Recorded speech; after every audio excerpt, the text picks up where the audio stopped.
കൊട്ടിഘോഷിച്ച് ഉദ്ഘാടനം നടന്ന മാസങ്ങൾ പിന്നിട്ടിട്ടും കൊല്ലം പാരിപ്പള്ളി മെഡിക്കൽ കോളേജിന്റെ അവസ്ഥ താലൂക്ക് ആശുപത്രിയേക്കാൾ പരിതാപകരം. കിടത്തി ചികിത്സയോ മറ്റ് അനുബന്ധ സൗകര്യങ്ങളോ ഇല്ലാതെയാണ് ആശുപത്രിയുടെ പ്രവർത്തനം. Reporter investigation.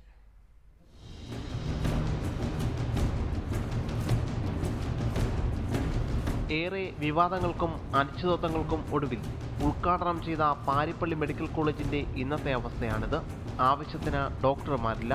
ആകെയുള്ളത് 11 നഴ്സുമാരും 5 ഓഫീസ് സ്റ്റാഫും മാത്രം.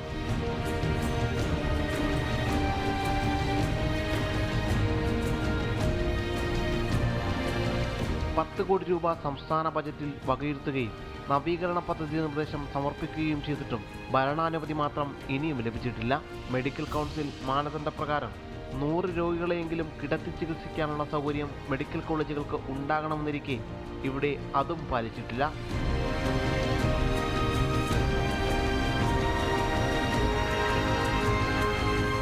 കെട്ടിടങ്ങൾ കെട്ടിപ്പൊക്കിയെന്നല്ലാതെ മെഡിക്കൽ കോളേജിന് വേണ്ടി അത്യാധുനിക സംവിധാനങ്ങൾ ഒന്നും തന്നെ ഇവിടെയില്ല. പേരിനൊരു OP സംവിധാനം മാത്രമാണ് പ്രവർത്തിക്കുന്നത്. ചികിത്സക്കായി ഇവിടെ എത്തുന്ന രോഗികൾക്ക് മറ്റ് സ്വകാര്യ മെഡിക്കൽ കോളേജുകളെ ആശ്രയിക്കേണ്ട ഗതിയാണ് നിലവിലുള്ളത്. റിപ്പോർട്ടർ, കൊല്ലം.